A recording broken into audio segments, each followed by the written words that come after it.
We here. It's the third round, RPBs. I don't know if they ready for this one, man. You gotta switch it up on them a little bit. You know what I'm talking about? Have a seat at the master's table. We ain't asked for no seat. We went and built up our own. You see, it's rather stable. You got 2 eyes, 2 ears, you know the rest. Look, listen, and observe, but also respect. In God we trust. It's obvious. The money ain't the root of all evil, but lack thereof. That's why they deprive you of resources. Why they focus on streams of income, at least 3 sources. We certified, we solidified. And they say they created hip-hop, but all that shit is lies. Cause every element came before the development of what we callin' hip-hop now. It's all relevant. So all the topics we gon' touch on. Spoiler alert, as we play this album, ain't no club songs. Boy, that hurt, but this ain't no conscious album. It's just that real shit, that Black God mantra album. I hope y'all feel this. Spark the brains, spark the brains, spark the brains, spark the brains, spark the brains, spark the brains, spark the brains. Spark the brain, spark the brain, spark the brain. Spark the brain, spark the brain, spark the brain. Spark the brain, spark the brain, spark the brain. Spark the brain, spark the brain, spark the brain. Spark the brain, spark the brain, spark the brain. My mind is spark the brain, spark the brain.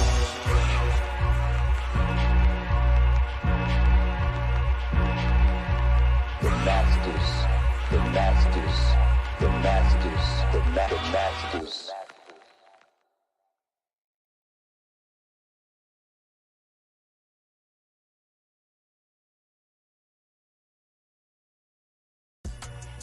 Peace. This is the Black Dot, father, author, writer, poet, MC, one half of the dynamic duo, the #1 father and son podcast, Urban X TV.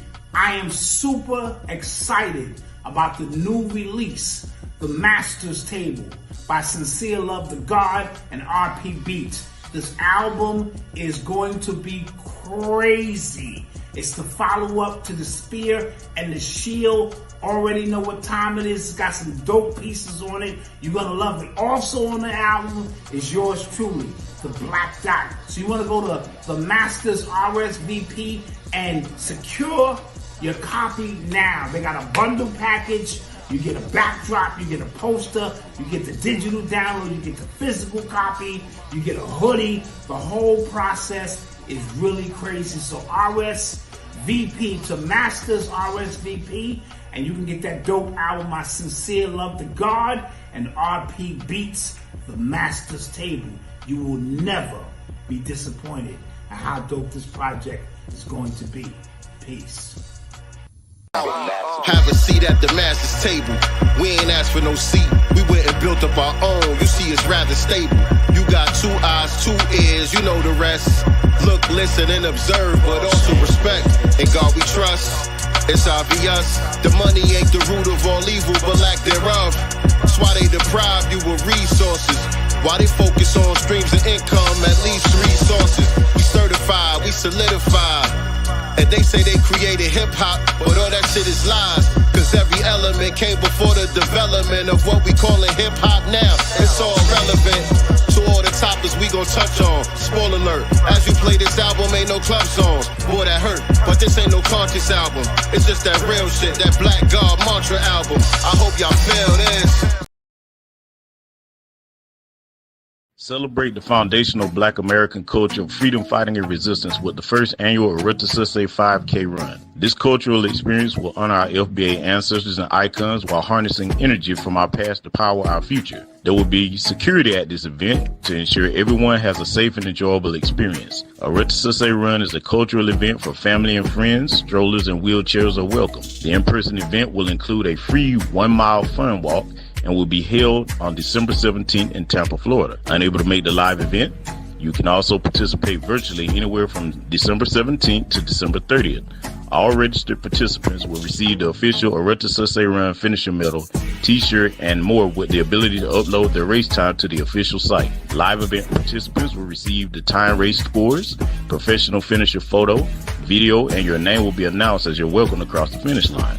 enjoy the post-race after party, and refuel with a traditional FBA breakfast. You can also help us settle fun family debates like sugar or salt and grits. Prepare with family workouts and runs and post on social media using the hashtag #Run. For registered info and sponsorship opportunities, follow us on Facebook, Twitter, Instagram, and TikTok. Click the link in the bio. Hope to see you all there. Do for self or suffer the consequences. The wisdom of Elijah's inside of the conscientious. So I move. All right. Peace. What's going on? What's going on, family? We are here. Let me make sure I got everything straight over here. Peace. What's going on? Peace to the gods in the chat. Everybody, what's going on? Welcome to another episode of the Black Business Showcase. Well, welcome to another episode of SincereluvdagodCast. And this is the Black Business Showcase. I am the God, Sincere Love. As always, I am here with my lovely co-host, nyctegur. What's going on? Peace. What's up, everybody? Welcome to the Godcast. Another exciting guest we're going to be sharing with y'all shortly. That's a fact. B1, everybody. Make sure that y'all hitting that like button as y'all come on up in here. Make sure that you share this out on your social media platforms. Let everybody know that we are live. Excuse me. About to chop up some good game with another entrepreneur, business owner, Black artist in the building. So yeah, like, share. Definitely make sure you are subscribed to the YouTube channel if you haven't done that already, and click the notification bell so you can be reminded whenever we go live with new episodes of Sincere Love the Godcast. This is the weekly series, the Black Business Showcase, and we do this every Wednesday, 9 p.m. Eastern Standard Time, 6 p.m. Pacific Time. And make sure y'all check us out on Sundays for our weekly broadcast where we talk about current events and other important topics that are relevant to Black society. But yeah, we got another good show for y'all, man. What's going on? How y'all feeling? I'm feeling good. Feeling good? I'm feeling good. All right. That's what's up, man. Any news, any announcements before we get started today? Milestone. We hit another milestone with the book series, the Heru book series. So we hit another milestone yesterday. Was that yesterday or this morning? Today. That was today. Today, yeah. The book cover is complete. Yeah. It's real out here, y'all. It is beautiful. It's so cute, and I cannot wait to share all this stuff with you guys. But yeah, we hit another milestone, so we working. We working. Yes, indeed. Hold on a second, man. Let me see if I can pull that up real quick. And get y'all exclusive. Get y'all an exclusive. Not now. Hold on. Let me go over. Where we at? All right, should be right here. Yes, indeed. And so, man, we have to. Is this the? It's not the last show of the year. We got one more, right? Yeah, we got. Yeah, this isn't the last show of the year. We have another show as late as the 30th, if I'm not mistaken. Yeah. So I do hear that feedback coming from your mic. You sounded kind of robotic a little bit. That is weird. Is it because I'm too far away? Maybe I just sound like staticky. It's just staticky. It's staticky. Is the microphone? Are you using the microphone? No. Should I put it in? Try it. All right. Try it. Why not? But I'm gonna give y'all a sneak peek. It's not the final draft, but this is pretty much the book cover right here. Damn, I can't make it no bigger than this. Let me see if I can make it a little bigger. Nope. Can't make it no bigger than this. Hopefully y'all can see this. They just need a little sneak. Just a little sneak. Oh, can y'all see that? Can y'all see that? 7 the Super Heru Volume 1. 7's Big Move. That is our new children's book series, the cover for the new children's book series that we got coming for y'all very, very soon. We working hard on this joint. And so, yeah, man, this is the first look at the cover of Volume 1. What y'all think? It's going to be dope, man. This is something that we need out here, man. I've been talking to y'all the last couple of weeks about some of these books, man, that they got out here for the children. Wow. these children's books they got in these school libraries and whatnot, man. You got to be very, very careful about what you allow your children to not only watch on TV, but even with the books and stuff. You got to be careful about what you're allowing them to see, what you allow them to read and all of that, man, because they sneak in these little subliminal messages in there on us, and they trying to program the next generation with this buck breaking agenda they got going on out here. Yes. And so we are here to counter that, you know what I'm saying, with some positive stories, man, for the children. You know what I'm saying? So y'all can cover looking like. Not just stories, but also positive images and complete families. You know, the series is very strategic in showing, you know, a man and a woman and child or children, not just a single mama. Right. You know? Right. And you know what? You know something? I ain't even think about that until just now. Mm-hmm. That's so natural to me. I ain't even think about that. Right. Let me stop sharing the screen though. So what y'all think, man? Y'all like the cover?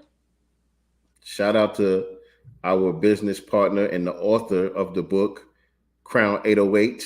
Yeah. Our moderator in the chat. Big up to Crown 808. Yeah, man, we working hard, man. We got a lot of stuff going on, man. It's coming though. It's coming through. So let me let y'all know who we got today, though. That's what we here for today on the Black Business Showcase. So today we have recording artist and producer SES Fifth. And SES Fifth is what you get when you sync the mind of an artist with the soul of a revolutionary. He is the master of revolutionary art.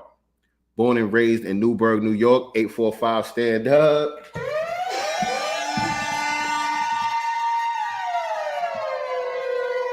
In case y'all didn't know, that's around my weight, man. In case y'all not familiar, man. You know what I'm saying? I'm from Middletown, New York. It's like 20, 30-minute ride or something like that. All right. So born and raised in Newburgh, New York, SES music is inspired by his journey of growth through one of the harshest cities in America. His passion for music and uplifting his community led to the creation of the lifestyle brand of music known as TRUSIC. True, righteous, unique, successful, inspiring, and creative. And the multimedia entertainment company TRUSIC Music LLC. Since releasing his first mixtape in 2010, SES has performed on numerous stages and has collaborated with a plethora of artists and producers from around the country. As a musician, SES uses hip-hop as a vehicle for expressing his mind, inspiring others, and raising collective awareness. As a community enthusiast, he believes hip-hop, activism, and education go hand in hand, and music is just one of the many ways in which he gives back to a city that has given so much to him.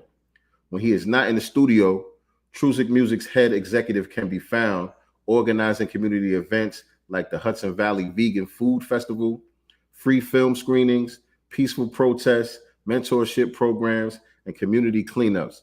Both his talk and his actions are exemplary of TRUSIC, a true creative at heart. When SES is not on the microphone or handling TRUSIC-related activities, he is an architect at Simmons Design and Development, Stewart Design Consultants, and Rensselaer Polytechnic Institute, the epitome of visionary, a Renaissance man. Welcome our brother, a soldier in God's army, to the GodCast, my brother SES Fifth. Welcome to the GodCast, King. Peace. Yo, peace to the world. Peace to everybody that's listening. Appreciate y'all having me on a podcast, man. Man, yes, indeed. It's the GodCast. The GodCast. The GodCast. The GodCast. I love it. I love it. Yes, indeed. Happy to be here with y'all, though. Appreciate you taking the time, for real, man. Yeah. It means a lot. Means a lot to me, too, man. And so, man, we're going to get into all of the stuff that we just touched on in the bio. You know what I'm saying? It's a lot of good stuff to cover in there, but we got to take it all the way back to the beginning. Let us get that origin story of SES Fifth right here on SincereluvdagodCast, man. Let's get it. Origin story, SES Fifth. Well, it starts out in Newburgh, New York. For those of y'all don't know, that's upstate New York, maybe about 55 minutes outside of New York City. I represent upstate. I just want to let that know. I ain't never, you know how it is, Sincere, being from upstate. Everybody want to claim the city. It's like, no, we from upstate. You know what I mean? Newburgh, New York, 845-518. So that's where everything started. Born and raised in Newburgh, New York. And I was just always one of those kids that was, you know, always bright, very smart, athletic. But more importantly, I saw what was going on in my neighborhood. You know what I mean? I lost a lot of friends when I was young to just the streets or prison or just, you know, just through life, man. The hardships of growing up in Newburgh.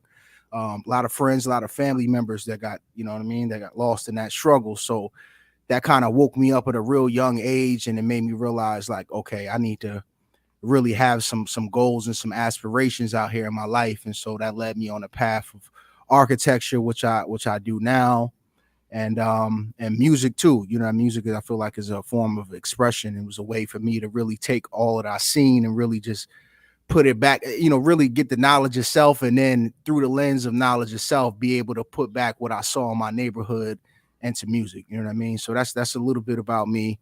I'm sure we're gonna dig into the weeds of it a little bit more as we talk. Right. So, you know, I already know, you know what I'm saying, what it's like with Newburgh, you know what I'm saying?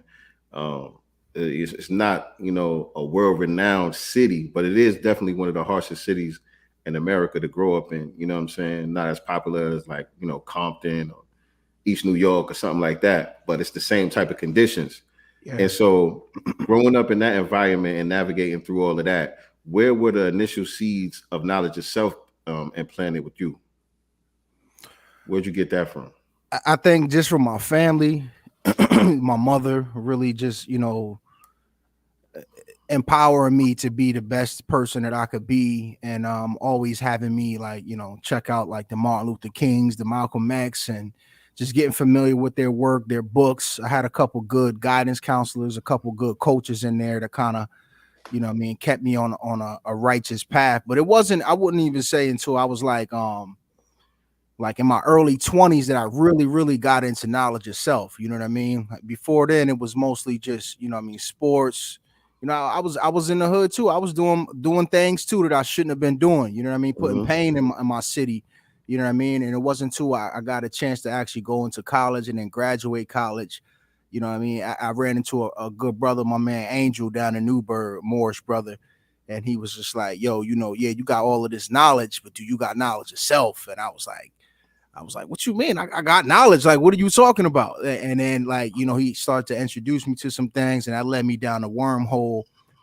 Films like Hidden Colors and things like that, you know, that all helped to really take it to the next level. And it was like, I'm sure we all been through that, man. When you finally, you know, you always know something is wrong when you coming up, you know what I mean? But when you actually get the details, you know, from the master teachers as to how they set the system up and what has happened, and then looking at, you know, my father being caught up in the crack era, seeing all my families and just seeing the poverty and the miseducation in my hood, like really being able to explain what that is and how it got there. You know what I mean? When I got that vocabulary and those lessons, that's when it really, like, you know what I mean, it took me to like, okay, all right, I'm here now. You know what I mean? There's no turning back on that. You know what? I want to say this. It's something about New Yorkers with the knowledge of self, because being born and raised here in LA, I didn't learn about any of the master teachers from anyone from LA. It was always someone on the East. When I began, you know, to seek that knowledge for myself, it was always someone, whether it was social media like YouTube, you know what I mean, social media posts and things like that. It was always someone from the East Coast, you know, that was spitting that fire, that was spitting that knowledge. And later on, I started to, you know, see people such as a Tariq, of course, because he's from LA here now, but really originally from Detroit, but now here. It was always a New Yorker, though. You know what I'm saying? And when you see those videos of Sonetta, you know, and stuff like that, it was always the brothers in New York that was really putting that work in about, you know, that knowledge, reading certain books, you know what I'm saying, eating healthy, all these things that I don't feel I ever got here. LA, y'all failed me. I'm just playing. But I just want to shout out New York for that, because, you know, brothers over there just seem like they got it quicker, you know, than the brothers here as far as the knowledge for self. It is interesting to hear you say that though, but it's probably not what it seems, looking from afar. Because there's a lot of people, what I'm saying, from New York that grew up just like you. They ain't never heard of Dr. Francis Cress Welsing. You know what I'm saying? They have no idea.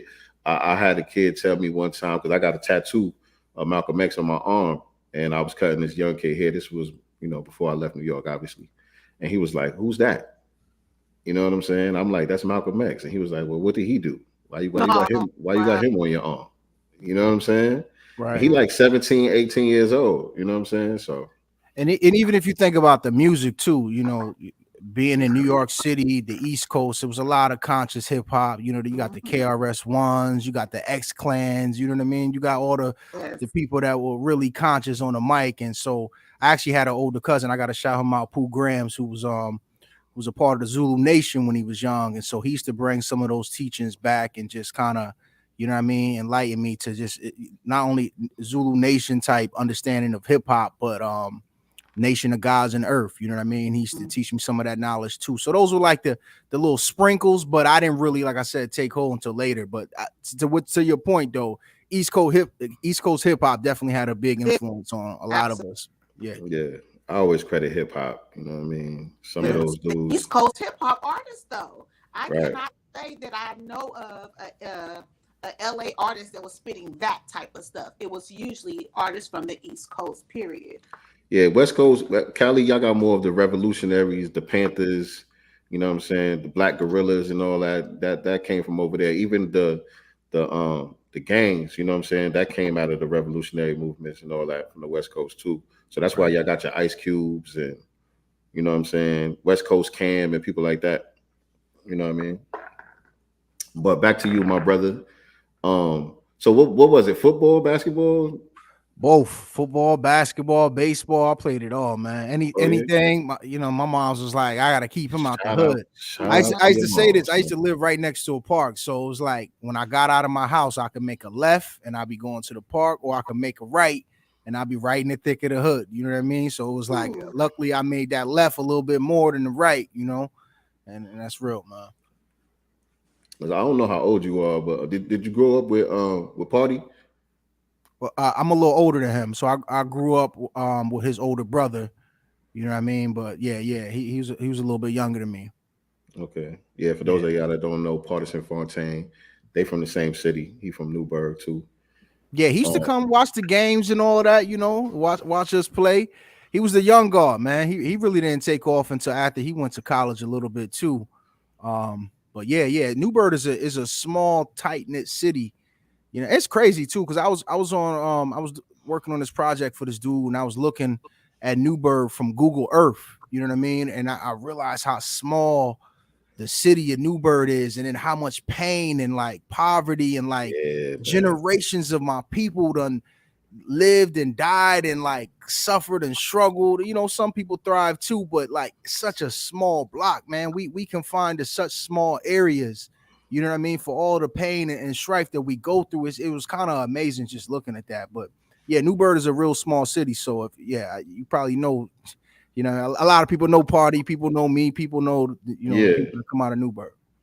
Yeah, I'm sure we start chopping it up. We know a lot of the same people. I got a lot of family in Newburgh. Okay. I got peoples in Middletown too. Yo. Yeah. Y'all might be cousins.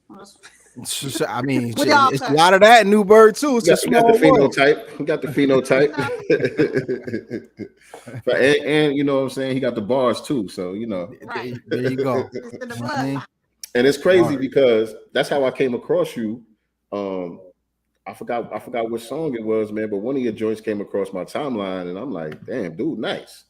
You know what I'm saying? Having no idea that you was from around my way. I'm just tapped in. You know what I'm saying? I think I might have shared one of your joints and then you just responded like, yo, respect. We start chopping it up and you said Newburgh. I'm like, you from Newburgh? Yeah. And I ain't gonna front. Like, I was shocked. Like, she's saying, she kind of expect, New Yorkers to have a certain amount of knowledge of self or whatever the case may be. But I was surprised to hear somebody from around my way spitting what you was spitting. You know what I'm saying? Because there's a lot of niggas that's nice. But as far as having that consciousness in there, as far as you between. So when you said Newburgh, I was like, what? Yeah. Like, hold up. How come I never heard of you before? Right. When did you leave? When did you go down to ATL? I've been here since 2013. Okay. So, yeah. So I mean, I was around. I was definitely around. Yeah. You was doing stuff. We probably know some of the same people. You know what I mean? Yeah, Sean yeah. Strong. You know Sean Strong? Damn. I feel like you might have did a video, videographer, man. But yeah. Damn, that do sound familiar too. Fanatics. I'm bad with names.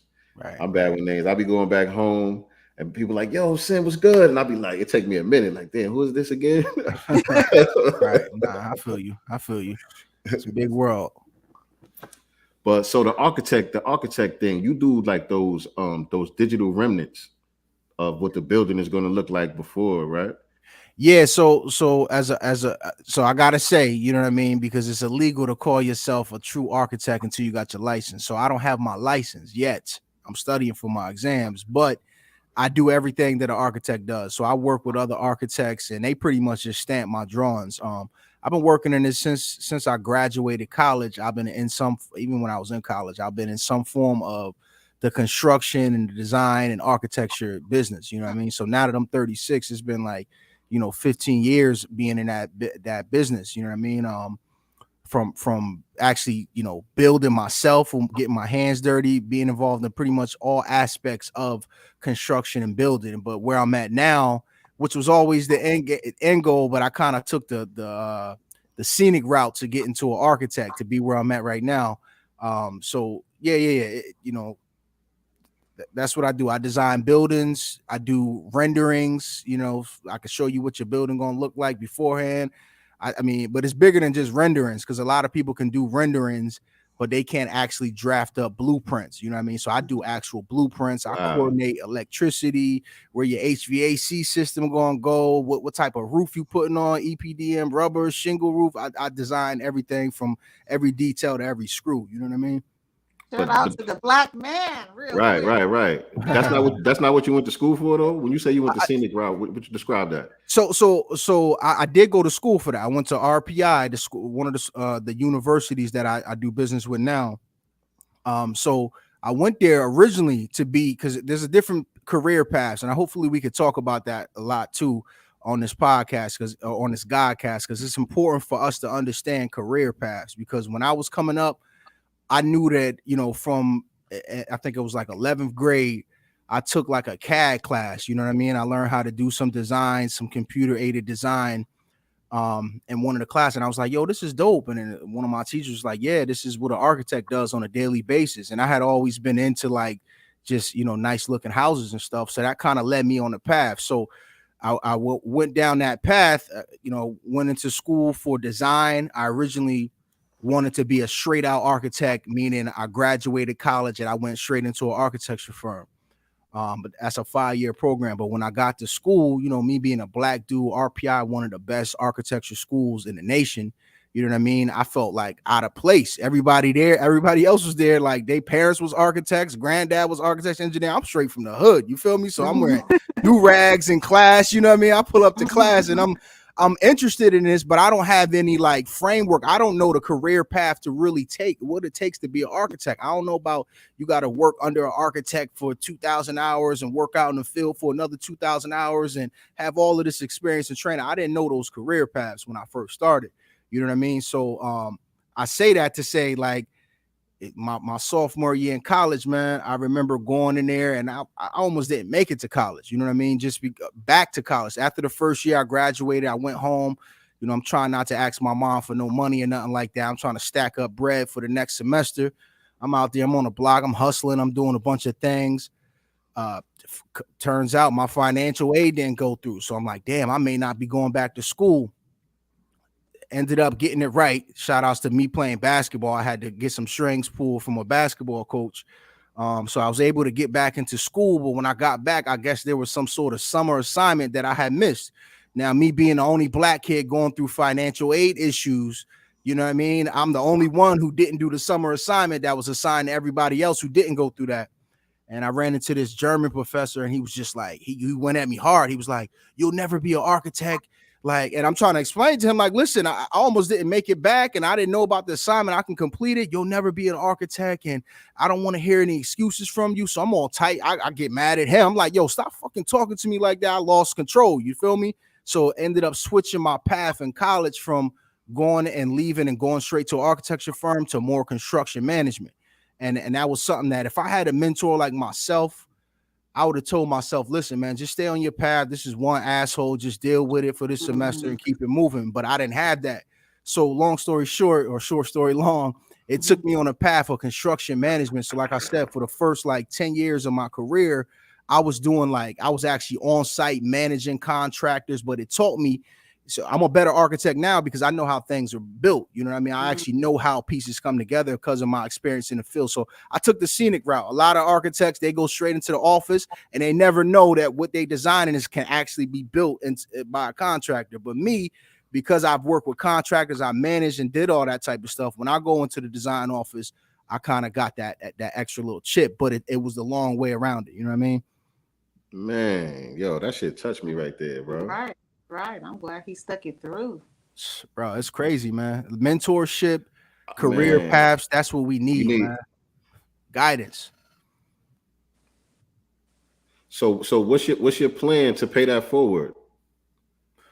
My plan is to continue doing what I'm doing, man. Like whenever I run into young people, whether it be, some of my younger family members, I mentor a couple people on the side. I just try to keep them, not everybody wants to be an architect. You got to really have the passion and the desire to do that. You know what I mean? Because it requires a certain skill set and a certain patience and a methodical way of thinking about things. You know what I mean? So you kind of got to be into that. But with all the kids that I mentor, all the youngins that I mentor, even some of my peers that I talk to, and I try to help get them on the right path, I'm always talking about just, building up your skill set, learning if whatever goal you have out there, make sure you understand what it will take for you to get that. So you want to be a pilot, right? You got to either get with a pilot or you got to go on YouTube, flood your timeline, go follow a bunch of pilots, go subscribe to a bunch of pilot YouTube pages, learn everything it takes to become that pilot. Like, what are the steps you're going to have to take to finally get your wings and be able to fly a plane? And a lot of times, if we don't have that guidance or somebody there to really say, okay, because you can learn a whole bunch of stuff, but then you actually just trying things on your own. But unless you get with a pilot could be like, oh, you don't even worry about that. Here, sign up for this course. You're going to get 3,000 hours of flight time in this course with a real pilot. And then you're going to work for this company right here. They can kind of guide you a little bit. And that's what other communities have that I feel like we're missing. You know what I mean? So I try to bring it back around. Whenever I'm talking to young people, I really try to help them understand, like, yo, this is your world. What are you going to make an impact in? You know what I mean? Like, what's your passion and purpose? How are you going to leave this world better? What are you going to bring to it? And then once you understand what that is, and that's the question we should be, I want to stress that today. That's the question everybody should be answering. Every day, you want to call it God, you want to call it whatever, it's asking you, what do you want to do? You got free will. So not only do you have the free will to choose what you're going to eat in a particular day, drink, consume, whatever it is, but what are you going to do with your life? You know what I mean? What's your end game? And then once you establish that and you write that down and you commit to that, now you start to work backwards and you start to find those steps and those milestones to get you to that end game. So that way you're not running around here with your hands off the wheel, just driving a car, you know what I mean? Wherever it goes, it goes. You know, you got to have that destination in mind. You know what I mean? I'm on GPS. I was about to say MapQuest. That would have dated me right there. You on Google Maps, you know what I mean? But you spitting though, man. You spitting. That's so necessary right there, man. Even me listening to you as a grown ass man, I needed that right there. You know what I'm saying? So the young people whose lives that you are involved in, man, I already know the type of impact that you have, and so I definitely want to just salute you on that, man. You know what I'm saying? But nicely, let you tap in here, man. Right. Well, I see on here because, he has a lot going on. Obviously, he has the architect, he has the design stuff, but then we have the HB Vegan Food Fest. What's that about? So that's the Hudson Valley Vegan Food Festival. Like I said, we from the Hudson Valley area, Newburgh, Middletown. It goes, the Hudson River goes right up the side of New York State. So it started out as, me and a friend back in, like, when I turned vegan, I think it was like 2014 or 15, one of those years. I went vegan, right? And I went vegan. It wasn't for the animals. It wasn't. it was more. I just wasn't feeling meat, man. I was like 6 wings. I was 6 wings into a 12-piece wing, and I was looking like, damn, man. Like, I don't know if it was just some bad chicken I had, but I just started to look at the meat and the flesh that I was consuming, and I was like, yo, what am I doing? Like, how many? First of all, how many chickens is this? When did they die? You know what I mean? How long have they been dead? And I'm just consuming it. You know, you slather it up with a bunch of sauces and you tearing it down. You know what I mean? And I wasn't feeling good. That's at that time I was working down in New York City. So I was doing a lot of commuting in my car, traveling from Newburgh down to Staten Island, Brooklyn, all of that. So I'm buying food off the road and I just wasn't eating healthy and right. So I ended up going vegan. I said, let me try it. Started out with salads for the first like 4 weeks. And then I ran into a friend that could actually cook and put me on to, you know, how to really cook, you know what I mean, make some good food while being vegan. So I was so turned out on the vegan tip. I was like, yo, I gotta express this with everybody. I gotta pass this on. I was feeling good. I was vibing high, and we started out like, yo, let's just do a little vegan cookout. We're gonna do a vegan cookout. I had already been doing events like the Knowledge of Self events, where I was bringing in like a Dr. Kaba or Dr. Umar, or showing like the Hidden Color series to the hood, like bringing them out, bringing all the kids, you know what I mean? All the kids that I coached. I was coaching at the time. I was doing a bunch of stuff. And I was like, yo, I should do a vegan cookout and introduce everybody to the vegan food. And then me being the person I am, like, I got to think bigger. You know, think big, bitch. What my man said, think big, bitch. I had to think big. And I was like, nah, it shouldn't be. Maybe it should be like Orange County, Hudson, a vegan food fest. And then like, nah, I gotta go bigger. All right, I'm gonna make it Hudson Valley. I almost called that shit the Empire State Vegan Food. I was about to take over the whole New York State. I mean, but we finalized on Hudson Valley Vegan Food Festival, and you know, started out year one. I already had some event planning experience and knowing how to just, you know, talk to sponsors and offer something to them. You know what I mean? And so we put it together. It was a good turnout, and then by year two, it was better. And you know, the last one we had, which was in 2019, we've been shut down for 2020 and 2021 because of the pandemic, but 2019 was like 5,000 people. You know what I mean? It started out with like 600-700, you know what I mean? So now it's 5,000, and we're trying to make it even bigger than that in the future years. So that's dope, man. Yeah, man. It's just about getting people to understand, especially us, man. Come on, we got food deserts. We dealing with food deserts, right? We dealing with corner stores, you know what I mean? You know what I mean? Beef patty, cheese, cocoa breads, you know what I mean? We dealing with 5-piece wings and French fries from Aki, and you know Aki getting on his products as cheaply as possible. He don't give two shits. You know what I mean? So we eating terrible, you know what I mean? So we killing ourselves. Besides the government killing us, we taking part in putting things in our body, and it's been amazing to see, man, because over the past, you know, since we've been starting the vegan food fest, so many people that went vegan on the festival day and then haven't changed. You know what I mean? They still vegan. I bring in, you know, vendors from the city, from all over. You know what I mean? They got the good vegan burgers. I'm sure you down at ATL, so you around Slutty Vegans and all the other bomb ass vegan spots, soul food vegan spots. So we would bring those type of vendors. And you know, a lot of white people had the vegan. They had the vegan world locked down, but a lot of times you eating tofu, you know what I mean? You eating just bland food, and not to say all white people cooking bland food, but a lot of them was, man, because I was trying that shit, and it was. And the Asians too. The Asians vegan food be trash. Right. They give you some bull, word. So yeah, man, it's just been a good event, you know, a good business move too, because as it grows, you know, I can start to see a little bit more profits, which means, and I just try to take the money and just expand it, get bigger stages, get more vendors, hire more security, you know, make sure all the people that I have working, you're not just volunteering, you getting something for the day, you know what I mean? And just I do a lot of give backs, you know, scholarships and donations to various community organizations, you know what I mean? Now, do you have a team, or you just one man army with all this? Man, for most of it, most of the time, like, you know, the first year I had help, second year was all me, third year all me, fourth year, you know, shout outs to my wifey, you know what I mean, my fiance, and a couple other people that was really like, you know, contributing. But for the most part, I was spearheading it, and because I got a good rapport with a lot of people, I never had problems like getting people to help out, but just getting, trying to organize and get people to sit down and meet on a vegan fest. And most of the people ain't even vegan, so they don't even, you know what I mean? Can we bring the ones with milk in it? Is milk vegan? I'm like, yo, bro, if you don't know if milk ain't vegan, then like you slowing up my process. So, and it's one of those things too, man. That's why it's important for us to build systems, right?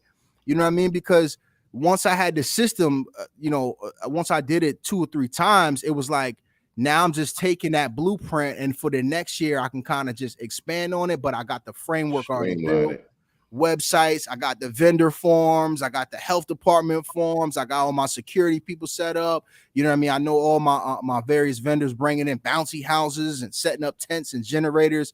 It's like you kind of, you set that system up, and then it's just managing the system. So now you can start to remove yourself from doing everything and plug in people because you know what every role is doing. You know what I mean? You've been there because you had to do it yourself. You know what I mean? So you ate that 6 of those 12 wings. Basically, you went vegan cold turkey. I went cold turkey. It's kind of hard to believe, but the way I was feeling though, I think I was feeling like that for maybe a couple months, but it was just that one set of wings, man. I was like, yo, I'm done with this shit, man. Cold turkey. Cold turkey. And haven't looked back. I'm telling y'all, if man, I don't know y'all diet habits. Terrible. Yeah. Terrible. But I could do better. I've done better. You know what I'm saying? I'll be back and forth. You know what I'm saying? I'll be on my shit for months, a year straight, eating good, working out. Right. And then, I'm a creature of habit. And so what happens with me is once I get out of my routine of doing something, I just go all the way back to the bullshit. It's either all or nothing with me. You know what I'm saying? Right. Nah, I feel you. I just haven't tasted here in LA. I'm sorry, y'all, but I have not come across any good, vegan food. I've gone to some of the festivals here. I've had the vegan barbecue. Like it just has not hit at all. The only thing vegan I can do is a salad. I'm okay with vegetables. I pretty much love every vegetable. I've had banging vegan food, man. I have not yet. I have yet to have bomb vegan food. Yeah, well, Chipotle, because Chipotle has. Yeah, you can make it vegan. Go in there, yeah. Yeah, the Sofritas, which is that's tofu, but theirs is really good. That's the only bomb vegan I can say I've had. Now, when you say vegan though, are you just using that term because it's popular? Because I know you said you wasn't really about the animals or the environment or whatever. It's just, are you just plant-based? Well, when I first started, I went vegan as far as I knew, and then when we planned the event, it was the Hudson Valley Vegan Food Festival. If I could do it over, I probably would have said plant-based because I started to see, man, like by the 4th year, and then the success of it is going so well, and I got all of these people. I mean, I'm trying to get the hood to come out, right? And I got some from the hood coming through, even though I'm doing the event right in the hood. You know what I mean? Right down right in Newburgh on the riverfront. And before that, it was right in the park in the middle of the hood. You know what I mean? I'm trying to get us to come through, but I'm doing advertising, Times Herald Record, all the papers around there and everything. I started getting, the others coming too, and then they was supporting, which all green. I take the green.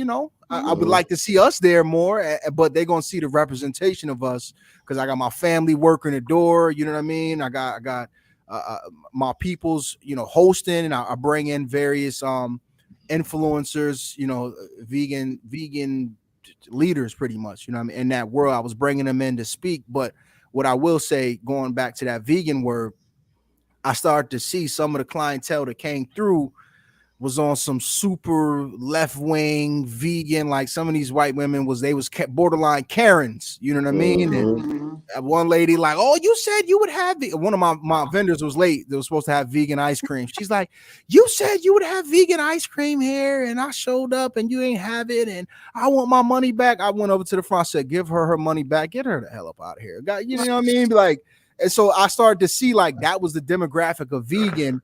And as I progressed a little bit more, I'm like, damn, the plant-based is really, that's the sweet spot for me. So, you know what I mean? Vegan is the overarching term, but really I like plant-based a lot better because vegans, they crazy about the animals. And right. to a point though, we got to look at that, man. Animals got life too, bro. We on this earth with them as well. No doubt. It's an ecosystem. You know what I mean? Have meat. Say what? I don't have to have meat. I know that about myself. Like, I would not go crazy if I didn't eat meat again. I think it's just learning how to cook different types of foods because you get bored with the same things over and over. But I don't have to have meat. I'm okay with it. Like, it wouldn't be hard for me to give up. I'll be okay with it if I was. I'll be okay with it if I was a better cook. Right. I'll be okay with it if I knew what I was doing. Yeah, that's half the battle is getting the recipes down, man. But once you do that and you get your staples, like you'll love it. You'll love it. For sure, man. Because a lot of events that we go to and stuff, they be having vegan food there, and I'll go right to like they got options, and I go to the vegan food because it's an option. You know what I'm saying? Right. But yeah, just as a lifestyle, I haven't been able to stick with it. Right. I said to somebody one time, I was like, yo, the consumption of meat that we have now, that's all capitalist driven.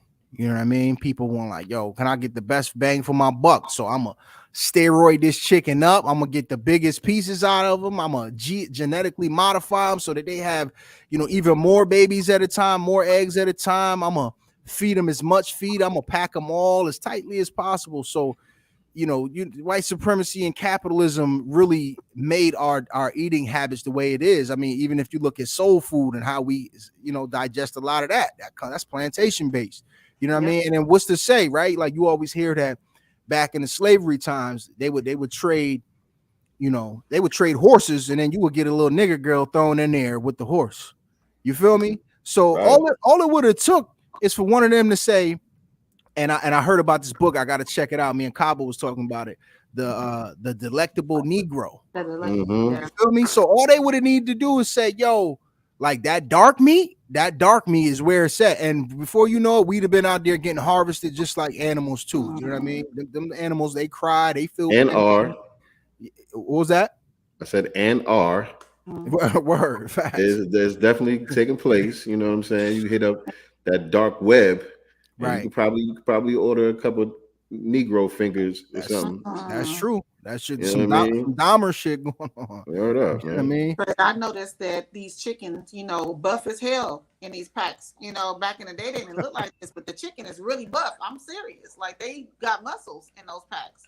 Yeah, that's steroids, and they keep them all tightly packed in. So now they got to give them the antibiotics so that they don't get sick.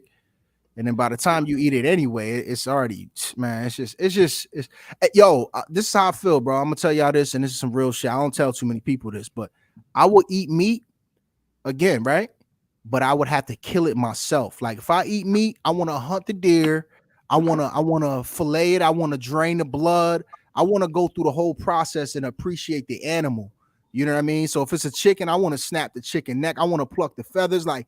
Because I feel like if we did that, you deserve that meat. But nowadays, it's real easy to go to the chicken spot, or go there and it's all laid out in the fridge. But we forget, we lose that disconnect that, that's a life you taken. And to feel that life leave your body, it will make you appreciate it a little bit more. You know what I mean? I could dig that for sure. But when you're talking about, the capitalism and the GMOs and all of that stuff going on, aren't we even experiencing some of that on the plant side of things also now?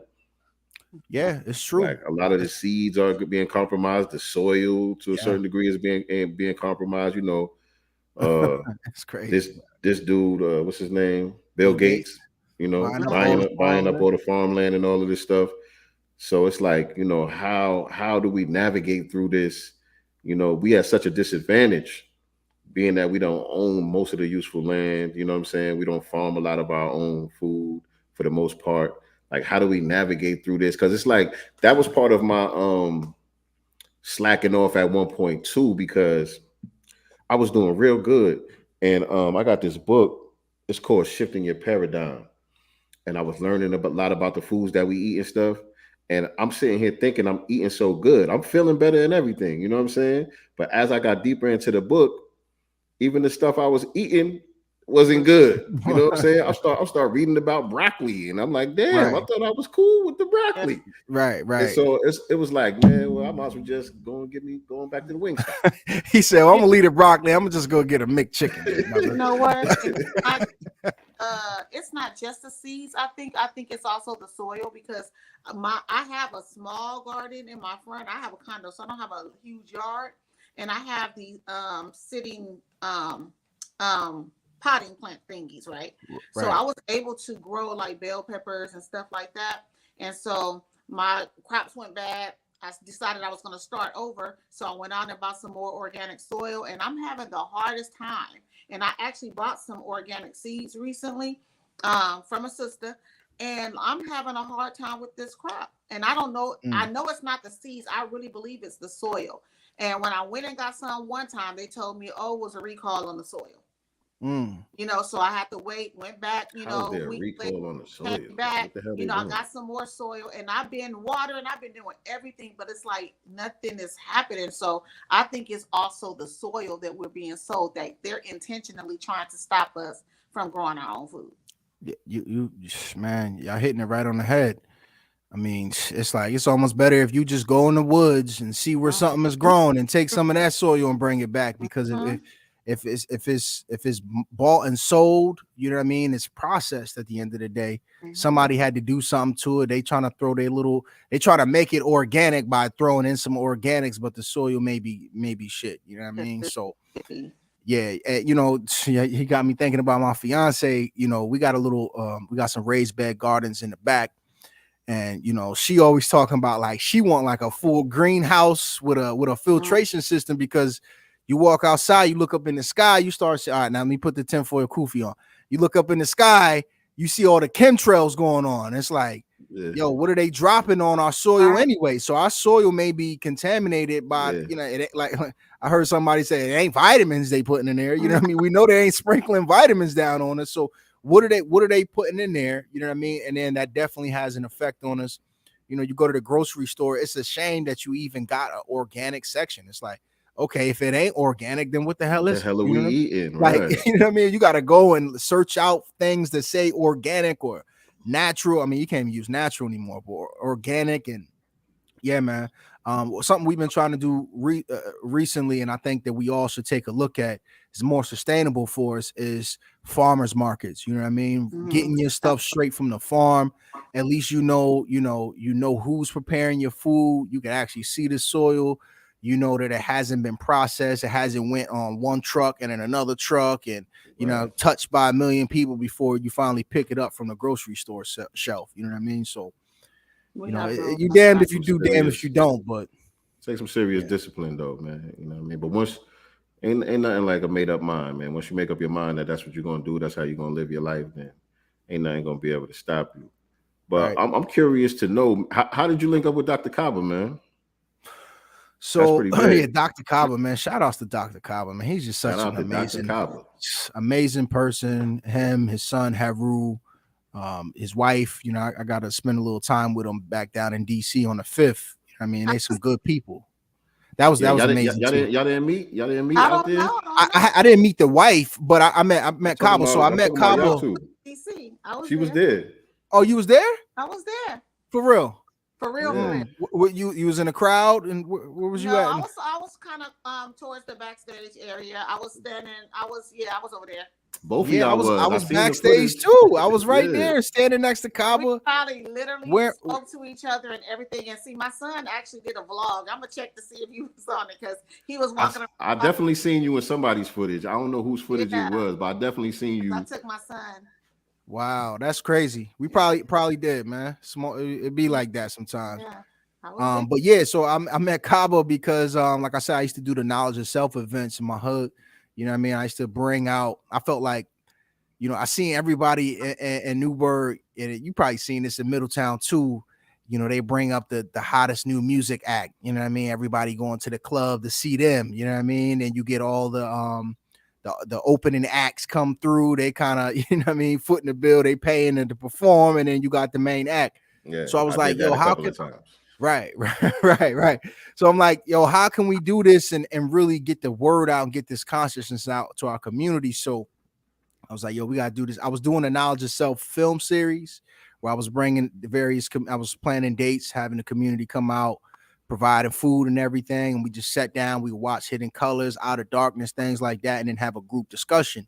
You know what I mean? So I was like, damn, we gotta take it up to the next level. Think big type shit. You know what I mean? And one of my friends, she actually had a connection with Kaba, and she was like, yo, we might be able to get Kaba. He actually taught over at SUNY New Paltz, which is New Paltz, New Paltz is not far from Newburgh, for those who know the upstate area. So, we ended up reaching out to him and bringing him through. And so I did the event kind of like he's like the main act.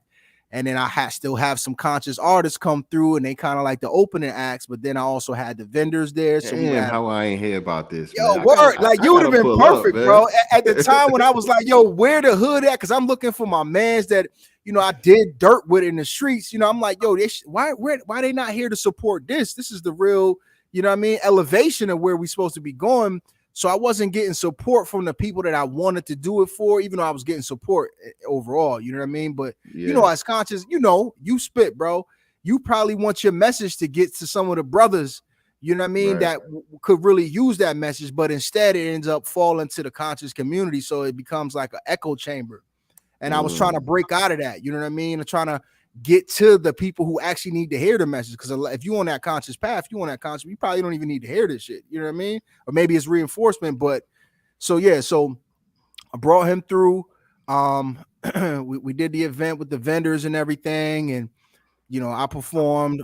I'm in a group understanding. We performed. A couple other people performed, and then Kaba was the closing act. But instead of getting up there spitting, he was spitting. You know what I mean? No so word, you know how he do. He got bars. He got bars. You know what I mean? Master's tables type bar. You know what I mean? No doubt. Say that. Word up. So that's where we met, and then from there we just always kind of stayed in contact. And it wasn't until like a couple years ago, we started to link back up through the Instagram and started getting close with his son Heru, who's a very, very dope dude. He actually helps, Kaba with all of the internet stuff, his socials and everything. So, thank God for Heru, man, because that's important, man. We got these master teachers. We need to get this wisdom while they around, you know what I mean? Yeah. And so, nothing better than doing it for your father and carrying on that legacy, and for him to step up and to really do all of the media and marketing and really get, because, Kaba is one of them, he's like an all-star, you know what I mean? He's one of the greats, Hall of Fame. He's up there. He's up there. Sure. You know what I mean? His level of knowledge, just talking to him, it's like talking to a book, like the Black conscious Google. You know what I mean? I think that's how we met. About meeting them, especially in person, and talking to them just one-on-one, face-to-face, and you feel like you're talking to a dictionary and a book, but they're talking to you in our language. Right. And it just you feel like you in like you're looking at God, right? But they are gods. And you are, they feeling talking to these people face to face. I feel a certain energy and spirit when I do that. It's amazing. It's the best feeling I've ever had. That's my art. You know what I mean? They speaking at my art. You know what I mean? Everywhere he go, that's him. He kicking that, and it's universal truth. It's principles. It's something you could balance. You know what I mean? That's the real, man. So much respect to Dr. Kaba, man, and all the master teachers for that. Yeah. Even Umar gave it up too, man. A lot of people got their gripes with Umar. You know what I mean? And some of the stuff Umar do is like, it makes you question. Fire, man. If it wasn't for the money, I think a lot of people wouldn't even question him. You know what I mean? But it was the donation stuff. That's the real mark. And he was why I seen the SincereluvdagodCast SETI shit and all that. You know what I mean? They be going that, but it's ego. That's more ego. That's a problem that everybody deals with. You know what I mean? Not having a team around you, having a big ego, but to be who he is and to get out the things he do. Sometimes you need to take up that space like that. You need to have that ego. You don't get a Steve Jobs without an ego. You know what I mean? You don't get these people that we all love and respect without that level of ego to really take that risk and that chance. And he's one of those dudes, man. But he was a fair dude to me, man. I respect the Umar. We got a habit as a people. We just got a habit of picking out the worst in somebody and hanging that on, and then letting that be, who they are. You know what I'm saying? Right. Instead of just looking at it holistically, like, we all, if you were gonna examine us, we all got some shit that people ain't gonna rock with, people ain't gonna like.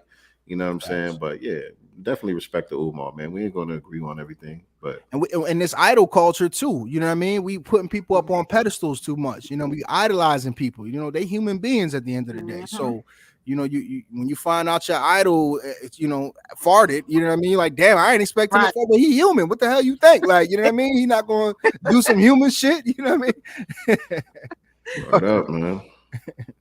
Word up. I want to make sure we not leaving nothing out here, man, because I know you got a lot of things that we need to touch on while we got you here. So we talked about the music, we talked about the vegan festival, we talked a little bit about the architecture and design and stuff like that. Is there any other area that we need to touch on? Any projects? What was that? Any upcoming events, projects? Yeah, so you know what I mean. Right now, the focus is Simmons Design and Development. You know what I mean? That's my architecture firm. I just got off the ground within the last year and a half.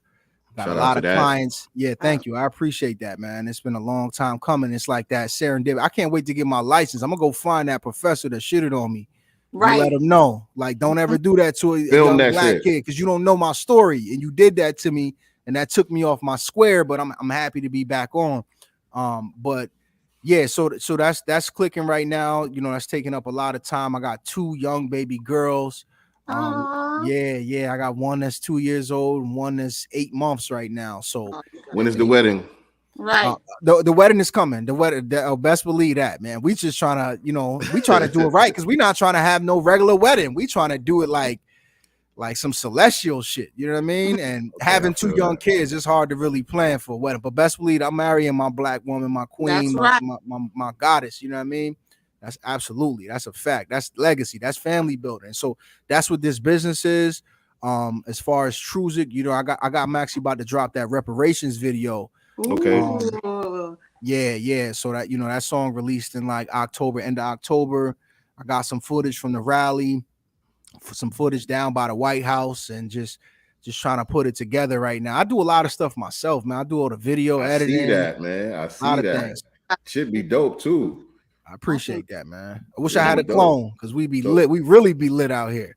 Can we get a snippet of that reparation song? You already know I'm pulling it up right now. Oh, pull it up. Yeah, it's out there. It's out there. So I'm pulling that up right now. that video getting ready to drop within the next week. I just got to get this one project off, some architecture stuff off, and then I'm ready to finish that one up, get that out. And you know, my team, man, everybody I work with are true lyricists, and you know, the whole TRUSIC thing started. It was like you said in the beginning: true, righteous, unique, successful, inspiring, and creative. That's the acronym for the word TRUSIC. You know what I mean? Trying to describe, because you know, a lot of times people will be like, "Yo, what you do? What do you do?" I'm like, "Yeah, I rap." They're like, you know, instantly, you rap. Right, you know, you go to or another rapper, right? So I wanted to try to describe what I do a little different than just saying hip hop or rap. I'm like, nah, it's TRUSIC. It's true, righteous, unique, successful, inspiring, and creative. So everything you're gonna hear from me or my team is gonna reflect those values. You know what I mean? Whether it be values in the music or in the events, the type of events we do, all of that. So that's what's next for me. And the Vegan Fest 2023. Can't wait to get that one back going. It's been a long time coming. I'm pulling up, man. I'll still be back and forth to New York, man. I gotta stay tapped in, because I'm pulling up to one of the festivals for sure. You know what I mean? Yeah. Not only just pull up, but I need you to perform then, brother. If you pulling up, I need them bars, bro. Say you know what I mean? I need the talent, because that's what it's about. You know what I mean? Even when you come there, that's why I say it's like, we ain't necessarily vegan, we plant-based. That plant-based just sound black for some reason. It sound like us, our version of vegan. You know what I mean? So I need artists and talent that's going to really represent that, so we could drive it home, because we got to make conscious cool, man. You know what I mean? That's what I talk to a lot of my youngins about, man. Like, understanding what's cool and what's not. Because what is cool? Because you know, when you're young, you just trying to find your way. And a lot of times consciousness don't look cool. Being an entrepreneur doesn't look cool. It's not sexy. But now it's starting to change. Yeah. Starting to change all the time, man. Especially with the music, man. We're gonna play that little snippet in a second. But a lot of times niggas be whack, man. That's true too. Niggas be whack, man. They be saying some real shit, Like But they it's be saying trash. some shit. They be dropping a lot of history, you know, Kundalini and all that shit. But it'd be whack though. It'd be whack, man. Oh, It'd be that's whack. funny. And that's the reason why I don't even like that title. You know what I'm saying? I ain't no conscious rapper, man. I always been an MC. You know what I'm saying? You know, I just talk real life. It's my real life. You know what I'm saying? It's my real thoughts, my real opinions, how I see the world. You know what I'm saying? So I don't like that label because it's like it's a negative connotation to it. It really is, man. A lot of conscious rappers is whack. Let's just keep it. It's trash, bro. I'm not gonna lie to you on that one, man. I agree with you wholeheartedly. That's why with me and RP, we always put the music first. Right. Yeah, we're gonna have some messages and all that, but first and foremost, we got to make some dope hip hop shit. We got to carry the torch for the culture. Right.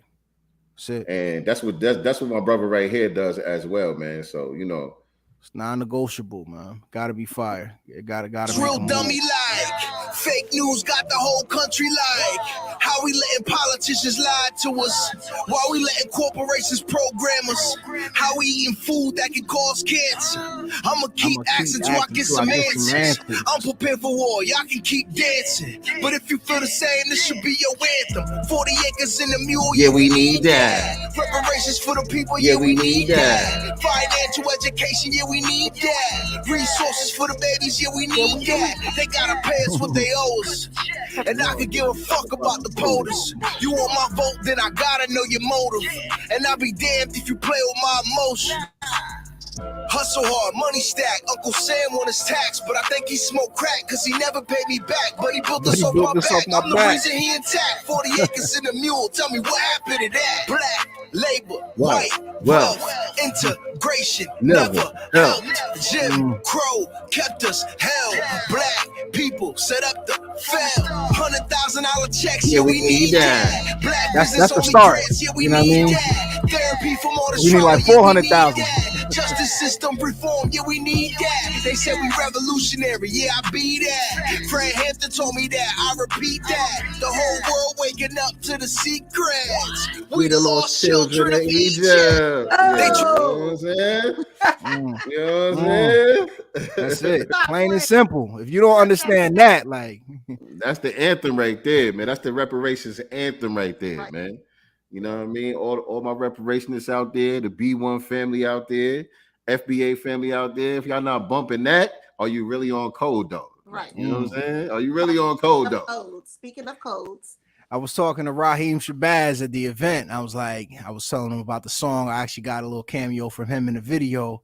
And he was like, damn, man, Tyreek was looking for a song to go out to. We should have played this. I'm like, man, I've been trying to get my music to Tyreek, man. But you know what I mean? But it is what it is, man. Soon come with all of this, man. Because, you know, that's some real shit I want to say, too. Like, to all the people that's listening, man, if you an influencer out here, if you making an impact, you got a large platform, you got to put brothers like Sincere Love the God out there. You know what I mean? His music. SES Fifth, you know what I mean? Our music out there. You gotta, because what we doing, man, not only do we respect the culture, not only are we dope and we saying some real shit, but the impact, man. Once it's cool and your child sees us and says, oh, damn, I could use the hip-hop that I love, but I could flip it and do some, you know what I mean? Like, that's what we need, man. So we need to be platformed by some of the greats out here as the musical mouthpiece for them, you know what I mean? Because everything I'm putting in my lyrics is what I learned from all my master teachers. And shit, you got a album called Master's Table. I love it. You feel me? So we already know where you coming from. My twin right here. We twins. Word up. That's real, bro. For real, man. And you know, I love it, man. I appreciate what you do, man. Like I said, it don't take me a long time, you know what I'm saying, to recognize when somebody is dope. All I heard was a snippet and I was tapped in, you know what I'm saying? So just keep bringing that heat. You know, we going to link up when it's time. You know, we going to connect when it's time. It's going to happen organically. You know what I'm saying? I know you busy. I'll be busy, but we going to make that happen for sure. It got to be the right track. That's all. The right track. I'll float. I'm gone. You know what I mean? I got to, you know, as long as I feel it. And if you want to remix that reparations joint, just send it to me. You know? why not? Let's make it bigger. Why not? Word up, man. Also, the power of social media. You know, Tariq was on, what was this, a week ago? I need a barber in Atlanta. I need somebody to cut me Oh hair. yeah, Literally yeah.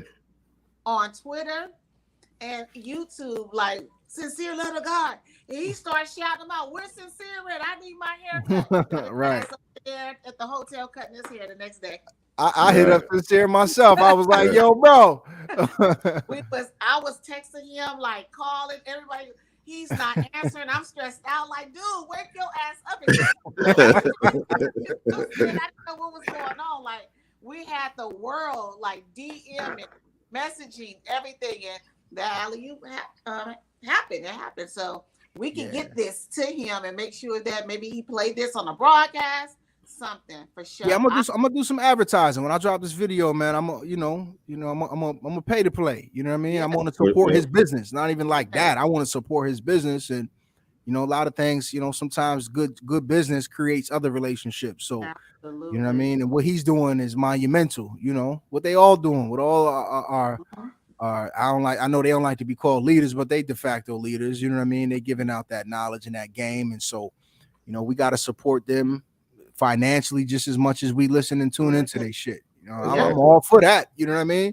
People used to get tight at me. I'm doing these conscious events, and they like, I remember one DJ who used to do all those parties where he was bringing on all the hood rappers. Every hood rapper that had a hit song, he was bringing them in. And he was like, "Yeah, I just don't understand why you trying to charge people." I said, "Bro, you trying to charge people? Like, not only am I paying Dr. Cabo, I gotta pay for the venue. I'm paying the people that's performing. Like, bro, like this is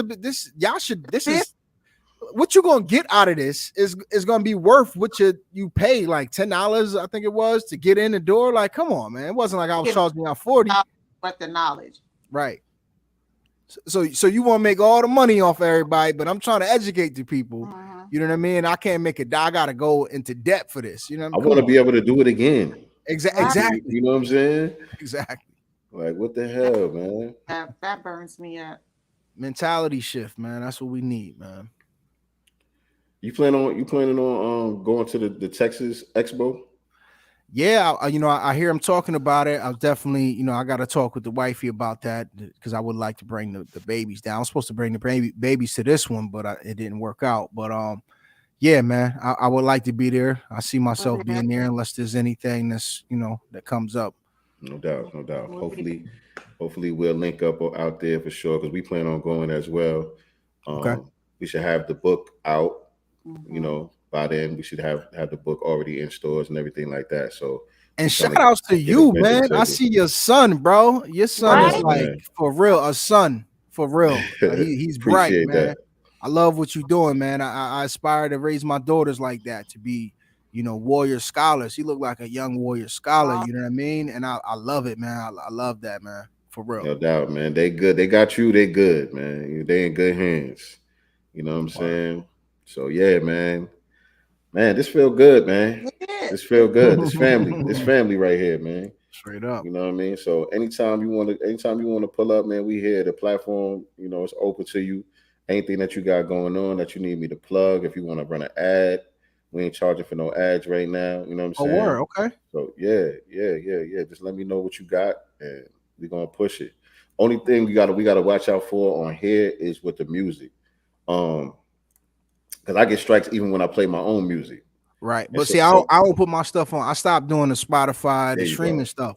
Everything's straight from the website, from my website. So you ain't even got to worry about that. You know what I mean? All right. That's a bet. Oh, you ain't doing streaming at all? Nah, I do have some songs up for streaming, but as of like the past year, I've been kind of anti that. They paying you pennies.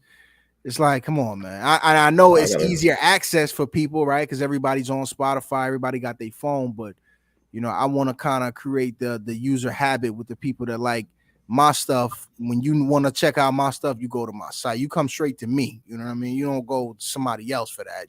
That's gonna give me a little fraction.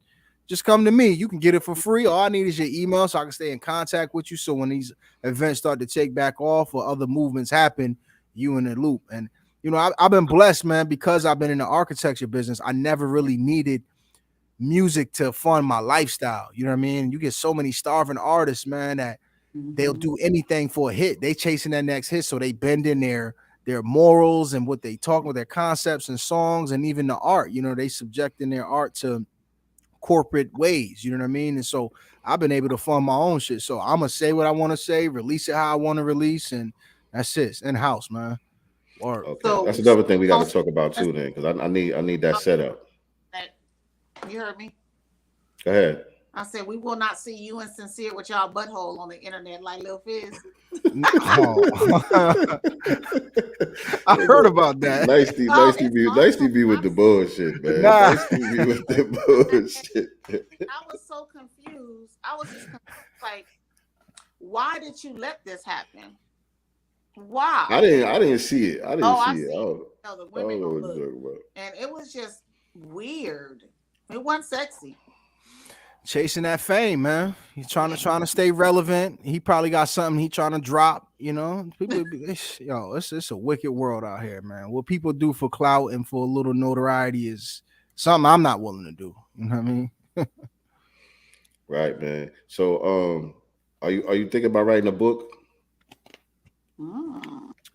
Eventually, one day, it's definitely something that I thought about.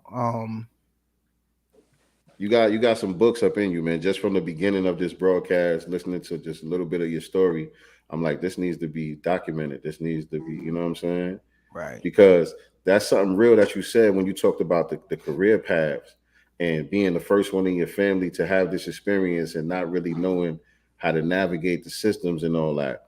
You know what I mean? A memoir, you know, even just a story about that. It's just a good way to, you know what I mean, get that out there and help somebody else. You know what I'm saying? Yeah. And it's entertaining also. I appreciate that, man. I think the hardest part about being an author, to me, the mental hurdle I could see is one of those things, career paths.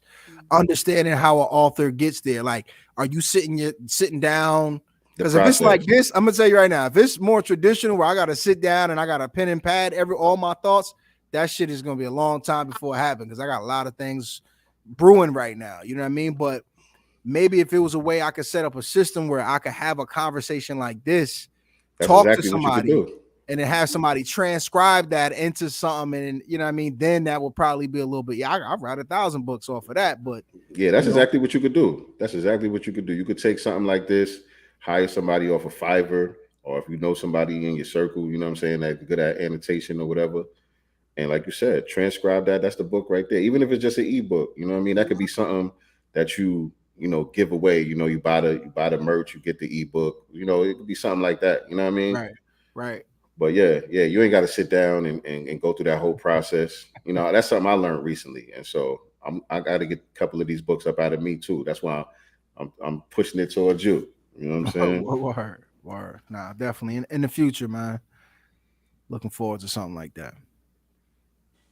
All right, nicety. Oh, matter of fact, I'm tripping. Let me show the people, man. Let me get some visuals going on up here before I let you go. Oh, damn, that's not a link. Why is that not a link? It should be in your. I thought it was in the private chat. I got it in my email.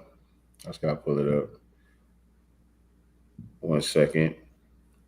And while he's doing that, everybody, make sure that you are liking and sharing this broadcast out. And for those who caught it late, make sure you catch the replay. Definitely. Anything right now that we didn't think to ask you that you want to share with the people? No, I mean, you know, things gonna keep coming. I gotta come back for another update. You know what I mean? A couple months. You know. I definitely can't wait till you drop that visual for the reparation song because I definitely want to cop that. You probably in the background somewhere. Yeah. He probably is. Straight up. He was back there. Yeah. And my son, yeah. And actually I had on, no, I didn't have, my son had on the shirt that said cut the check in the front. It was a hoodie. Raheem made it for him. And it said, I only accept apologies in the form of reparations. He had right. I remember seeing somebody, well, you know, everybody kind of had a cut the check shirt. So yeah. I'm sure if you was backstage, then I definitely walked right by you because, you know, we was right there. Yeah. All right, here we go. Just let everybody know y'all can support our brother. Go to TRUSIC World www.trusicworld.com, and this is where we can get the music and all of that, right? Yep. Yes. Yep. This is the official website. Y'all can see it on the screen? I can. Yeah. Yep. Yeah, okay. I like that. It's the official website right here. Yeah, I definitely got to build with you about this. You did this yourself? I had a friend help me, but she kind of got it to a template, and then I took it from there and populated it. You know what I mean? But yeah, it's not hard, man. We could do it. This is dope. This is dope. Boom. So, man, straight to consumer. And this the team? Yeah, that's the team. Yep. You got the young guy, Harmony. You got Knowledge, Poetic Visions, one of the greatest poets to ever. Oh, he did my album cover. He did the Master's Table cover. Oh, he did? Yeah. Poetic all right. So I told you. Yeah. All right, that's what's up, man. Much respect to that. Yeah. That's what's up. That's what I love to see right there. You know what I mean? Shout out to Poetic Visions. Yeah. He hooked us up. Have you seen his poetry? He's one of the best. He's my favorite poet, man. Period. Nah, I haven't. He's gonna be over here tomorrow too. He's working on a audio poetry book that we finishing up. Yeah. As a matter of fact, definitely shout out to him. He just bought the album today too. He put his order in today. I seen it in the back office. Okay. So, yeah. Your joint is it out? Pre-order. We got the pre-order going on right now. Okay. Oh, I got to support too. No doubt. I'm on it. No doubt. But yeah, Sev Static, Cyrus C. Let me see. You know what I mean? Yeah. And then, like I said, I'm a part of the group Understanding with my God bros, Knowledge and Sev. Everybody based in New York? Yeah, we all New York. Yep, upstate. No doubt, man. Man, all right, cool. This is real dope, man. I'm about to bite everything you got going on over here. Yeah, why not? Why not, bro? You gonna reach who you reach. I'm gonna reach who I reach, and we're gonna share some fans. Why not? That's what we need, man. Exactly. Because it can't just be you, and it can't be just me. If it's gonna be a real movement, and we're gonna change the culture, and we're gonna create that wave where the youngins gonna see it and think it's cool. It can't just be one of us, See, that's how they want it to be. They want it to be just one, and it's easily controlled, easy to smother out. You know what I mean? Right. Like that shit ain't popping. All right, here we go. And this is the main business, right? This is the daily bread right here. Yeah. Simmons Design and Development. One of the daily streams. Yep. Simmons Design and Development. Correct. Hold on. Look at that. Yep. So I specialize in residential, small to mid-sized commercial. I work with a lot of developers. People that's trying to either who have just acquired land and need something new, something modern to put on it, or even people that buy a 3-family multifamily project in the hood and they want to renovate it and provide some quality housing to people. I take pride in that type of work. You know what I mean? Trying to create the best space, for the people that's going to live there, but at the same time, providing that cost efficiency to whoever's funding that shit. You know what I mean? So how long before you get your license? So the license process, man, it's crazy to become a licensed artist. It's one of the hardest. It's like taking 6 bar exams. You know what I mean? Like as a lawyer, you got to take that one big long bar exam, but as an architect in 6 different fields of architecture, you got to take a 3 to 4 hour exam. But before you even are able to take that exam, you got to clock, I think it's like 4,100 hours working with other architects or working in the construction field. So I got all my hours clocked in just from my experience, and I'm in the process of taking these exams now. So I say within a good, year and a half, now that I'm serious about it, and I need that light because I'm getting so much work now, and I'm cutting in some other architects and all of that on my projects because I need their stamp. You know what I mean? So I'm leaving money on the table at this point. Right. I'm doing everything they're doing. They're looking at my stuff and they ain't even reviewing it no more. They just stamping it like, we know you're doing it right. So yeah, man. So another year and a half, bro. That's what's up, man. That's what's up. I know that East Coast real estate is crazy over there, man. Here too. Yeah, a lot of my clients in upstate, so it's not crazy New York City money, but it's still crazy. Upstate is correct compared to back in the days. Right. Right. I mean, you know, I'm down south now, so you know, compared to what we got going on down here, you gotta be rich to live in New York, man. Right. But Atlanta shit, y'all coming up. It seemed like everything's expensive in Atlanta. Yeah, because all the New Yorkers coming down here. Everybody coming from California, New York, they bringing them prices with them. Right. And then the other website, sdc-design.org. So I'm a partner with one of my other good brothers. You know what I mean? He brings me in on projects. I bring him in on projects. We share every once in a while if the project is sizable enough. You know what I mean? So, no doubt. And so, as far as the business side of everything, man, was that a trial and error? How'd you learn that how everything works as far as putting the business together? Once again, man, that guidance and mentorship. I had been going and I was on that scenic route until a good brother of mine passed away unexpectedly. And at his funeral, I ran into another brother who was an architect. He's a licensed architect. And he was just like, I was telling him some of the things I was doing. He was like, oh, yeah. He was like, yeah, you need to come work with me. I do a lot of projects in DC. He do stuff in Brooklyn as well. It's like, yeah, just come work with me. I'll show you how to make the money in the field. So it was that guidance. Once again, I got with him and he showed me how to take in clients, you know what I mean, what building departments need for, you know, construction permits. A lot of the stuff, you know, I'm a big believer in like self-education. So I went to college for architecture, but I didn't learn a lot of the programs I use now in college. Like that was all like YouTube University, Skillshare, you know what I mean? And just trial and error with that, you know, to be able to model things like some of the stuff you see on the website. Like, yeah, it's things like that. Like I had to teach myself that, you know, you don't really learn that. But as far as career wise and how to make it a business and how to, you know, make the money off of it, that was shout outs to my man Troy. You know what I mean? He really put me onto that. Shout out to Troy. Yeah, sure. Straight up. Sure. That mentorship is big, man. It's huge, man. It's huge because you gotta, you know, what's wisdom? You either live through it or you talk to somebody who has lived through it and they can kind of give you some shortcuts. You know what I mean? So that's what we need, man. We need that infrastructure for us to be giving each other the shortcuts. And you know, you still got to put in the work, but you got to know, you got to be intentional about the work you put in. You know what I mean? The Vegan Food Fest link is not working for some reason. Nah. Oh, you know what? You do have 2 F's in there. It's HV Vegan Food Fest. Yeah, you do have 2 F's. That's what it was. Okay, yeah. Here we go.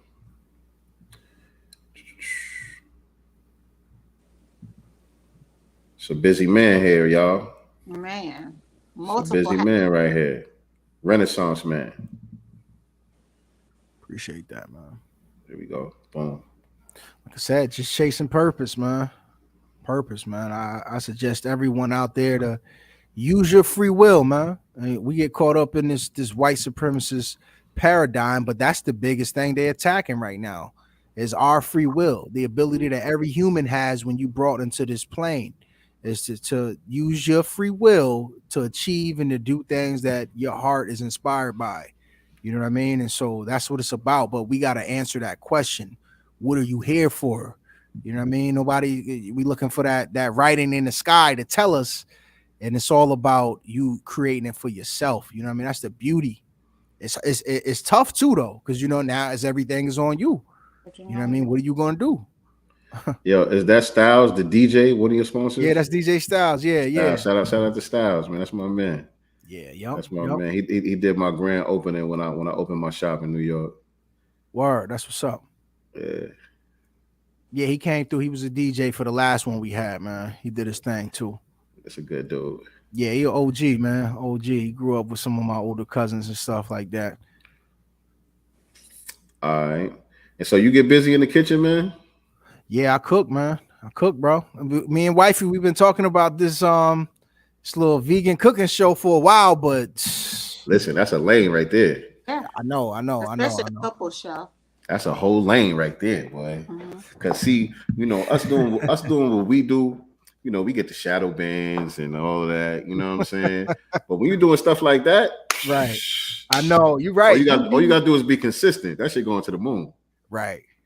Now you really right. You're really right. It's just setting it up, man. You know, like I said, two youngins, man. We got two young babies. Y'all got kids? Oh yeah, you said sure. You both got kids, right? Got 5. And how old are y'all kids right now? I got a couple of grown ones, man. My oldest is about to be 27, man. Shit. And the youngest is 7. Okay. Yeah. But I know what you mean. But this is what I tell everybody. What you do every day, that's the content. You cooking anyway. You cooking anyway. You eating anyway. You know what I'm saying? Sometimes we just tend to overthink it. We want it to be perfect and produce a certain way and look a certain way. But I had got an email recently from Brother Ben. Shout out to Brother Ben. And he was talking about ugly content, how ugly content works more than the refined, pretty content a lot of times. Because it's more relatable for people. You know what I'm saying? They know like this is a real person. This ain't no scam. This ain't no, you know what I'm saying? Right. So a lot of times we just overthink the content. You in the kitchen cooking, all you gotta do is record it or go live. You know what I'm saying? That's absolutely right. That's the time right there. You ain't got to make no special time out. Right. And then that's the key to getting started. And then as you go, then you'll start figuring out how to make it fly. You know what I'm saying? Right. Yeah, I probably, you know, the both of us, we probably a little guilty of, you know, being a little bit perfectionist, you know, wanting it to look aesthetically the right way. You're an artist. We're gonna have the colored lights and shit. We're gonna, you know what I mean, make it a vibe, you know what I mean? But I feel you though, you're absolutely right, man. You're absolutely right. And sometimes it's more about the volume than it is like the quality of things nowadays. Right. It's like it's better to have more than to have just a few. And I've been guilty of that probably my whole, you know, artistic career of just like focusing more on trying to create quality pieces, but I don't get to produce it in mass amounts as opposed to just maybe dumbing it down a little bit, but getting it out there. You know what I mean? Because let's say, you know, even if you got everything perfect the way you want it, you got the 4K camera, you got the lights, everything set up the way you want to have it set up. You know what I mean? Everything fly. Ain't no audience anyway. Right. You still only gonna have 3 views. You still only gonna have 3 views. You know what I'm saying? You're right. Until you build it up. So That's in the meantime, just, you know, start where you are. Use what you got. You know what I'm saying? That's what I tell everybody. That's wisdom right there. I agree.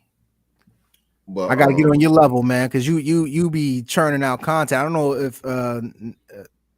if you be helping him. Do you help him? Nah, man. I'm the shy one. I'm actually the introvert. Man, it's easier than you think.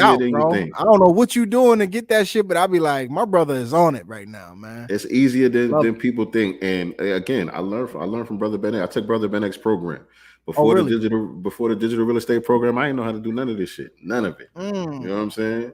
So I learned right from his program, and it is easier than we think. I do everything on my phone. Everything you see, the majority of it is on my phone. Wow. You know what I'm saying? I could edit a video in between haircuts. I'm a barber. You know what I'm saying? It don't take long. It don't take long at all. You know what I'm saying? But you doing it between haircuts. You ain't doing it while you cutting somebody's hair, right? Nah, in between. You know how barbers be like. One barber, he want to talk. He want to cook chicken. Like, yo, hold on a minute. Bro, cut my hair, bro. You doing more talking than cutting right now, brother. we gonna get it done. I'm gonna get you in. I'm gonna lace you up. I'm gonna get you up out of there. You know what I'm saying? Speaking of barber, my son will be seeing your guy tomorrow.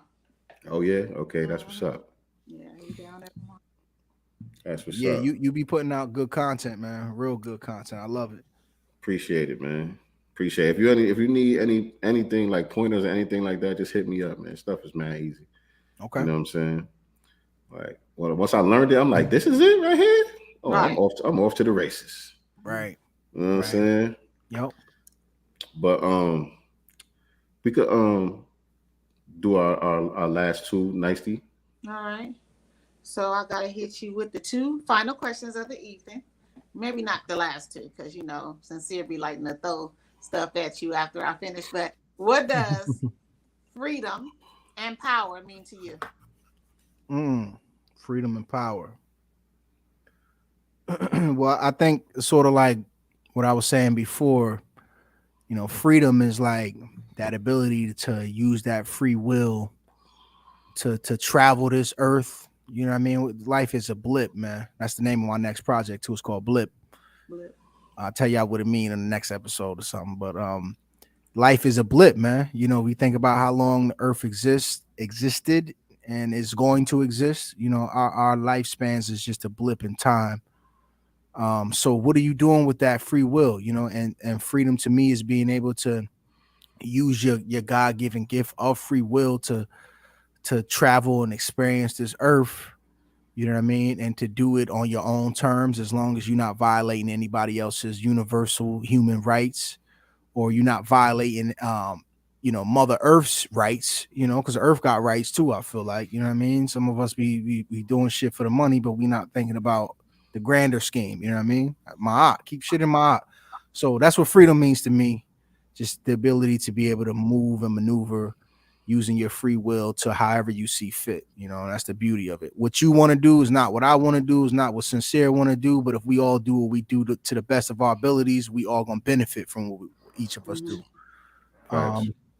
Power, I say like cooperation, right? Organization and resources, right? If we can cooperate with each other, we can organize with each other, and we can aggregate our resources, right? Then, like, taking it into Dr. Claude, what he said is the ability to pursue your agenda despite the opposition of others. You know what I mean? So now we got this cooperation, we got this organization, we got our resources. Now we can be intentional about the things that we want to do, but at the same time, not worry about who the hell can stop it, because they can't stop it. You feel me? So that's real power, man. It's, you know, and I'll being singular is not real power either. You know what I mean? We see with Kanye. You know what I mean? You out here on an island now. You know what I mean? You thought you was powerful, and you do have a big network, but they showed you that, hey, we work together, homie. You know what I mean? So you one man, and you ain't even got no base. You ain't got no people that's backing you. Like, you know, so power, man. Power is within us. Power to the people, right? Right. Yes, indeed. Yes, indeed. He couldn't wait. My wife gonna cuss me out. But all right, man, this is the last part, man. I gotta put you on the Summer Jam screen. You know what I'm saying? The microphone is yours, and you got a choice, man. You could give us 16 bars, or you know, you could just say, you know, your final words. But the whole entire Black community is listening, so whatever words you would like to leave us with tonight, brother. I'm not giving y'all 16 right now. I wish you did. I should have had a 16 ready, but I got shit I'm doing. But next time we come on, I guarantee I'm gonna have a 16 for y'all. How about that? No doubt. But I would say last words for the Black family. Find a skill. You know what I mean? Pick up a trade. You know, educate yourself. You know what I mean? Become valuable, invaluable. It's so important, man, because you can kind of you can circumnavigate this white supremacist paradigm if you are skilled and you hone in on your skill. You master something, you know what I mean? Something that nobody could take from you. As long as we're dependent on their systems for them, for employment, for them to grow our food and sell us our food, our soil, everything. You know what I mean? Learn the skills. How do you garden? You know what I mean? How to cook. You know what I mean? Go out and, like I said, go out in the wood, get your own soil. You know what I mean? So building skills, having a trade. You know what I mean? You electrician, bro. You got work forever. You know what I mean? You a computer programmer in this software driven world. You're gonna have access to wealth whenever you want it. So definitely, like I said, skills, man. Try to create those multiple streams of impact. You know what I mean? People say multiple streams of income, multiple streams of impact. You know what I mean? Try to impact this world with whatever you're doing, because we need you. And you know, we would be there. And it's crazy because this world is so messed up that you know, cure for cancer is right in that same kid that's being oppressed. You feel me? So we gotta push through it because we need that cure for cancer. You know what I mean? We need that technology that's going to allow us to move at light speed. You know what I mean? That's going to be in one of these melanated creative minds that are going through everything. You know what I mean? Knowledge itself is the utmost importance. Like I said, I had knowledge. It's like the miseducation of the Negro, Carter G. Woodson. You know, too many of us, we go to college, we get all this knowledge, and then we go out and we practice that knowledge, or we apply that knowledge to other communities. We don't bring it back home. But when you got knowledge itself, it becomes like imperative. It's like there's no other way. Once you know your people, your story, where you came from, it's only going to make sense for you to bring that knowledge back to your people, those skills and the benefits that come with those skills back to your people and to your community. Goal-oriented human beings, that's what we need to be out here, man. Write a goal, create a ritual with yourself. Think about the world with no limitations on you. You know what I mean? Imagine if you had all the access and all the resources. What the hell would you do with your life? You know what I mean? We got rid of white supremacy right now, right? What you going to do with your life? What are you contributing to the world? Write that down. Think about that. What kind of relationships do you want to have? Do you want to have a wife? What kind of relationships do you want to have with your kids and your family? What kind of businesses do you want to own? Think about those things. Write those things down and then commit to those things and read that shit every day. You know what I mean? I keep in my back pocket my goals, my life goals. It's in my wallet at all times. And, you know, when I first wrote them down like 10 years ago, you know, I started to read them every day. And so now when I'm looking at my life now, it's a reflection of those same goals. It's like you got a blueprint, you got a template. How can you feel lost? You know where the hell you're going. But if you don't ever make that decision, you're not going to know. So being goal oriented, that's where we need to be as Black people in this paradigm. And last but not least, I'm going to say, love on your people, man. Love on your wife, your husband, your kids, you know, your family members, your friends, your community, your nation, man. We got to love on each other, man. We got to cut all the bullshit out. We got to realize who the real ops are, and we got to move with love to take care of ourselves, to protect ourselves from these ops, and to also better ourselves so we become, you know what I mean, people that can't be penetrated. You know what I mean? We really practice that power I was just talking about, you know what I mean, where we can enforce our will and our agenda despite the opposition of others, man. That starts with a love for ourselves and a love for the people around us. So that's what I want to say, Black family. I love y'all. You know what I mean? Keep doing your things. Peace. Thank you. Oh man, my bad. What you do? There you go. There you go. The wrong button. Man, I'm taking all of that with me, bro. And most importantly, I'm playing this for my kids. You know what I'm saying? You a gem, man. You a gem. Absolutely. You a god, man. We appreciate you. For real, for real. I appreciate y'all. Thank you for the platform, for real, man. Thank you for coming.